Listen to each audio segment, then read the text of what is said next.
Good morning dear students. हमारा चल रहा था टॉपिक धारामापी। ठीक है बेटा। और धारामापी में मैंने बताया था आपको, हम धारामापी दो प्रकार के होते हैं, निलंबित कुंडली धारामापी और कीलकित कुंडली धारामापी। तो हम पहले ले रहे थे निलंबित कुंडली धारामापी। मैंने बताया था तो मेन धारामापी में क्या होता है, दो चुंबकीय ध्रुव होंगे, ये दो चुंबकीय ध्रुव है। इन दो चुंबकीय ध्रुवों के मध्य एक कुंडली को लटकाया जाता है। तो यहाँ पे बेलनाकार क्रोड बता रखा है, क्रोड है अंदर वाला बेलन, और उसके ऊपर बहुत सारे तांबे के विद्युत रुद्ध तारों को लपेट कर क्या बनाएंगे, ये कुंडली। इस कुंडली को एक तार द्वारा, ये फॉस्फर ब्रोंज का तार है, इसके द्वारा इन दोनों चुंबकीय ध्रुवों के मध्य लटका दिया गया है। तो यहाँ पर ये दोनों चुंबकीय ध्रुव चुंबकीय क्षेत्र उत्पन्न करेंगे। जब इस कुंडली को विद्युत परिपथ में जोड़ा जाएगा, विद्युत परिपथ में जोड़ने के लिए हम दो संयोजक पेच T1 और T2 का उपयोग करेंगे। तो ये कुंडली क्या होगी, घूमेगी। जब ये कुंडली अपने ऐसे घूमेगी तो ये जो तार है ना, ये तार जो है इसके घूमने का विरोध करेगा। यहाँ पर एक मरोड़ शीर्ष, मरोड़ से मतलब इसको यहाँ से पकड़ लिया है। अगर अब उस जब वो कुंडली घूमेगी तो तार में क्या आएगी, ऐंठन, और तार ऐंठन आएगी तो तार उसके घूमने का क्या करेगा, विरोध करेगा।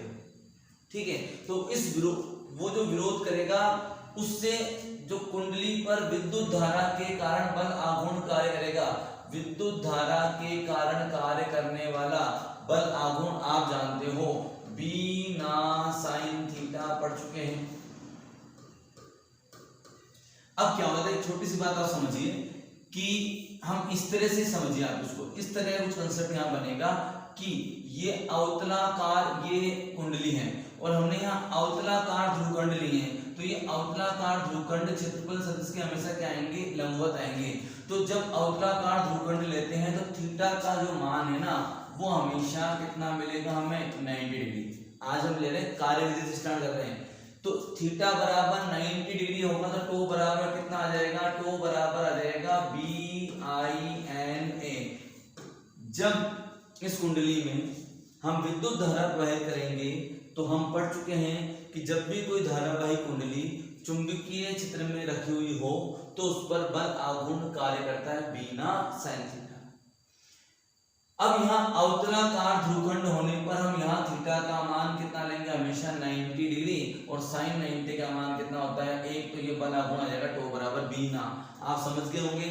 यहाँ पर बी क्या होगा, इन दोनों ध्रुवखंडों के कारण यहाँ उत्पन्न होने वाला चुंबकीय क्षेत्र। आई क्या है, हमने जब इसे विद्युत परिपथ में जोड़ा तब इससे प्रवाहित धारा। एन क्या है, इस कुंडली में घेरों की संख्या, और ए क्या है, कुंडली का क्षेत्रफल सदिश। चित्र में कोई खास बात नहीं है। आप दो चुंबकीय ध्रुवखंड बनाइए, एक कुंडली बनाइए, उसे तार द्वारा लटका दीजिए। इसमें मैंने बताया था समतल दर्पण हम काम में लेते हैं क्योंकि यहाँ पर विक्षेप बताने के लिए कोई सुई नहीं होती इसमें।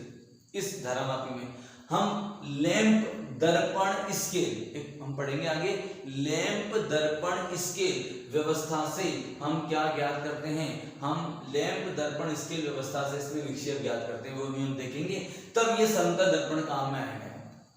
ठीक है। लैंप दर्पण स्केल व्यवस्था में ये समतल दर्पण काम में लिया जाएगा। तो जैसे हम धारा प्रवाहित करेंगे, धारा प्रवाहित करने पर इस पर बल आघूर्ण कार्य करेगा, बल आघूर्ण कार्य करेगा तो ये कुंडली घूमेगी, कुंडली घूमेगी तो इस कुंडली के घूमने पर तार में क्या आ जाएगा, ऐंठन, और ऐंठन के कारण जो ऐंठन आएगी, कोई चीज को मरोड़ दे तो आप जानते हो अगर वो प्रत्यास्थता सीमा के अंदर है तो वो पुनः अपनी माध्य अवस्था की ओर आने के लिए क्या लगाएगा, बल आघूर्ण लगाएगा। वह पुनः अपनी माध्य अवस्था में आने के लिए क्या लगाएगा, बल आघूर्ण। तो वो तार इसे पुनः माध्य अवस्था में लाने के लिए प्रत्यानयन बल आघूर्ण लगाएगा। उसका मान होगा C गुणा 5। यहां हमने क्या माना है कि कुंडली घूमी तो कुंडली 5 कोण से घूम गई है। अब कुंडली 5 ऐसे थी पहले, तो अब 5 कोण से घूम गई है तो इस तार में भी 5 का ऐंठन आ गया, ऐंठन कोण आ गया 5 का। तो अब वो तार पुनः माध्य अवस्था में आने के लिए इतना प्रत्यानयन बल आघूर्ण लगाएगा। यहाँ पर ये C है ना, ये कहलाता है तार के लिए ऐंठन नियतांक। किसी भी तार को 1 रेडियन कोण से तुष्ट करने के लिए, ऐंठन लाने के लिए जितना बल आघूर्ण लगाया जाता है उसे कहते हैं मतलब ऐंठन नियतांक। एकांक रेडियन सेम ट्विस्ट करने के लिए, ऐंठन देने के लिए जितना बल आघूर्ण लगाया जाएगा उसे कहते हैं ऐंठन नियतांक। सी से लिखते हैं इसको। तो जब अब ये वाला बल आघूर्ण तो इसे इधर घुमा रहा है, ऐंठन वाला इधर घुमा माध्यावस्था की ओर ला रहा है, तो एक ऐसी स्थिति आएगी दोनों बराबर हो जाएंगे, तो हम इन्हें दोनों को हम बराबर कर देते हैं। संतुलन अवस्था में दोनों बराबर हो जाएंगे, तो बी ना बराबर हो जाएगा C5।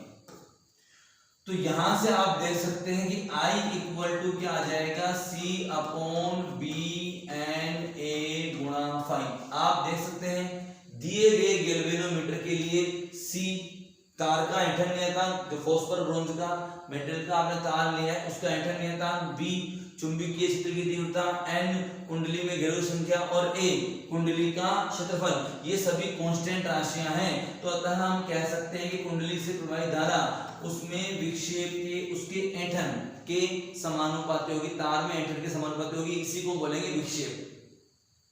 जितने कोण से कुंडली घूम जाएगी वही उसमें क्या कहलाता है, विक्षेप। ये क्या होती है, समानुपाती होती है। ये है इसकी कार्य विधि। डायग्राम पूरा आपको बनाकर समझाया हुआ है। यहाँ पर ये जो के है ना, इसको I बराबर हम इसको लिख देते हैं K गुणा 5, यानी K बराबर क्या हो गया, C बटा B एन A। इस K को कहते हैं, नोट्स में देखिए आप, K को कहते हैं कुंडली का परिवर्तन गुणांक भी कहते हैं। K को क्या कहते हैं, कुंडली का परिवर्तन गुणांक कहते हैं। आगे एक क्वेश्चन दिया हुआ है, देखिए नोट्स में आप, कि धारा मापी में अवतलाकार ध्रुवखंड, वो जो मैंने अभी बताया था आपको वो चीज ये है, देखिए अवतलाकार, देखिए मोड़ के लिए हुए नहीं है, ये अवतलाकार ध्रुवखंड क्यों लिए जाते हैं, इन अवतलाकार ध्रुवखंडों से क्या उत्पन्न होगा, त्रिज्यीय। त्रिज्यीय मतलब देखिए, यानी यहां से एक तो हम ऐसे ध्रुवखंड ले लेते हैं, मान लीजिए क्षैतिज, तब तो चुंबकीय क्षेत्र ऐसा आएगा क्षैतिज, ये N है और ये S है, तब चुंबकीय क्षेत्र इस तरह से होगा। और अवतलाकार ध्रुवखंड होने पर चुंबकीय क्षेत्र त्रिज्यीय हो जाएगा, मतलब यहाँ से सेंटर पर जाएंगी N वाली और यहाँ से S में प्रवेश करेंगे, इस तरह हो जाएगा। इसे बोलते हैं त्रिज्यीय चुंबकीय क्षेत्र, त्रिज्यीय रेडियल चुंबकीय क्षेत्र। तो ये रेडियल मैग्नेटिक फील्ड प्रोड्यूस करेगा, त्रिज्यीय चुंबकीय क्षेत्र प्रोड्यूस करेगा। इस स्थिति में ही हमेशा हम थीटा का मान कितना लेते हैं, 90 डिग्री लेते हैं।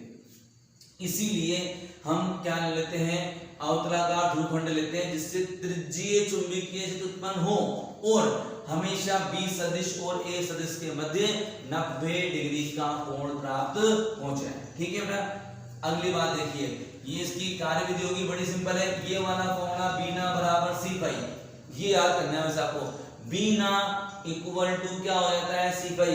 जैसे कुंडली में धारा प्रवाहित करेंगे, बल आघूर्ण कार्य करेगा बीना साइन थीटा, थीटा का मान 90 साइन 91, बल आघूर्ण हो गया बीना।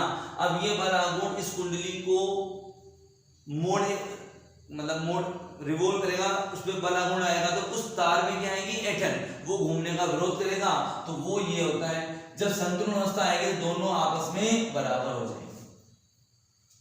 ठीक है, अब देखिए आप इसमें लैंप दर्पण स्केल व्यवस्था से हम विक्षेप कैसे निकालते हैं। तो यहाँ क्या बता रखा है, देखो मान लीजिए ये हमारा दर्पण है, अब उस समतल दर्पण को मैंने वृत्ताकार दर्पण है उसे एक लाइन से दर्शाया है, इसके सामने लगा होता है स्केल, उस स्केल पर एक लाइट लगी होती है, लाइट। अगर हमारी कुंडली सीधी स्थिति में है तो यहां से जो लाइट जाएगी वो दर्पण से आप होकर परावर्तित होकर वापस यहीं आएगी। लेकिन जब हम कुंडली में धारा प्रवाहित करेंगे और हमारा कुंडली थोड़ी सी विक्षेपित होगी, दर्पण है लटका हुआ है बिल्कुल सामने, अभी तो ऐसे, जब कुंडली विक्षेपित होगी दर्पण भी घूमेगा, तो अब दर्पण मान लीजिए विक्षेप आने पर ऐसे हो जाता है। तो अब ये लाइन यहां मैं लंब खींच दूं तो ये लाइन अब